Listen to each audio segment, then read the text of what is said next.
السلام علیکم، میں ہوں محمد صغیر اور آپ دیکھ رہے ہیں تجارت نیوز۔ سب سے پہلے تو میری پاکستان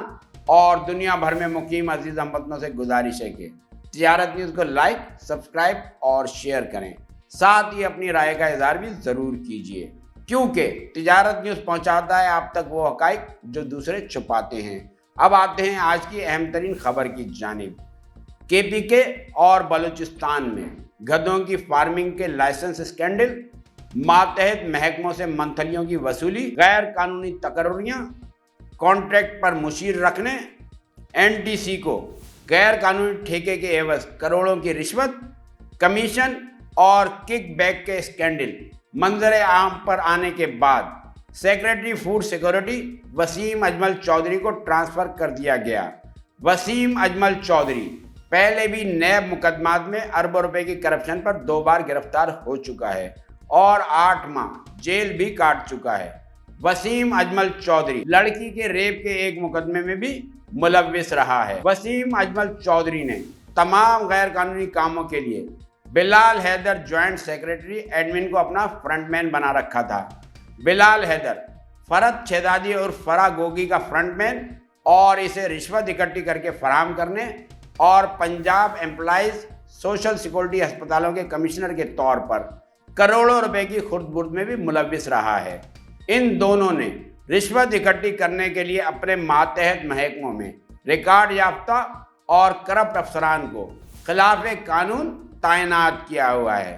برآمد کنندگان سے رشوت اکٹھی کرنے کے لیے سخت برآمدی شرائط عائد کی گئی اور درآمد کنندگان سے درآمدی شرائط ختم کرنے کے لیے کروڑوں رشوت لی گئی، جس کا نتیجہ یہ نکلا کہ گزشتہ سال کی نسبت چاول، مکئی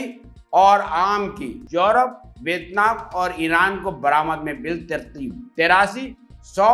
اور 86% سے زائد کی کمی ریکارڈ کی گئی ہے اور قومی خزانے کو اب تک اربوں روپے کا نقصان ہو چکا ہے۔ یورپ میں فوڈ سیفٹی کی شرائط کی خلاف ورزی پر پاکستانی چاول کی اب تک 35 سے زائد کنسائنمنٹس پکڑی اور تلف ہوئیں۔ وزارت اور ماتحت اداروں میں کرپشن، بھتہ اور کمیشن خوری کی بھرمار اور ہر کام کے دام مقرر ہیں۔ پیسٹیسائیڈز انڈسٹری نے رشوت کے بدلے زرعی زہریلی ادویات کو رجسٹریشن ملنے کی اعلیٰ حکام کو شکایت بھی کر رکھی ہے۔ کروڑوں روپے مالیت کی غیر معیاری ایمامیکٹن ہنزویٹ کی انفٹ لیبارٹری رپورٹ کو 10 کروڑ روپے رشوت لے کر فٹ رپورٹ سے تبدیل کر کے ریلیز کیا گیا۔ یورپ میں چاول کی 74 کنسائنمنٹس کی تلفی اور ملک بدری کی ذمہ دار 14 زرعی زہریلی ادویات کو پہلے مارچ 2025 میں ممنوع قرار دیا گیا اور پھر جون 2025 میں متعلقہ کمپنیوں سے 50 کروڑ روپے رشوت لے کر وزارت کامرس اور محکمہ زراعت پنجاب کی بھرپور مخالفت کے باوجود پابندی واپس لے کر اور انہیں استعمال کی اجازت دے کر قومی سلامتی کے خلاف بدنیتی پر مبنی گھناؤنا اقدام اٹھایا گیا۔ اس وقت ملک میں 87 غیر ملکی زہریلی ادویات کی اجارہ داری قائم ہے۔ وزیر اعظم کے حکم کے باوجود جس کو ختم کرنے کے لیے نہ تو کوئی عملی اقدامات کیا گیا اور نہ ہی قانون میں تبدیلی کی گئی۔ 86 امپورٹروں سے کروڑوں روپے لے کر ان کی اجارہ داری قائم رکھی گئی، جبکہ ایک نے 15 کروڑ روپے رشوت نہیں دی تو اس کے خلاف کارروائی زیر عمل ہے۔ Doctor Shakeel Ahmed chemist ICCBS، doctor Zaheer Ahmed associate professor breeder, doctor Abdullah Niaz research افسر Kala Shah Kaku, doctor Niaz director NARC اور doctor Basit deputy director locust جیسے کرپٹ، نالائق اور مطلوبہ تجربہ نہ رکھنے والے عناصر پر مشتمل خلاف قانون کمیٹی بنا کر ان سے مرضی سے رائے دلوا کر گمراہ کن ڈھنڈورا پیٹا جا رہا ہے، جبکہ کمیٹی نہ تو قانوناً یہ رائے دینے کی مجاز ہے اور نہ ہی ان کی رائے تکنیکی اور دنیا میں رائج طریقہ کار کے مطابق درست ہے۔ یہ نام نہاد کمیٹی ایک بھی نئی فیومیگیشن اور نئی ٹریٹمنٹ کی سفارش نہ کر پائی۔ جس سسٹم اپروچ کی یہ بات کرتے ہیں اس کے لیے سالوں درکار ہیں، اس کو ابھی تک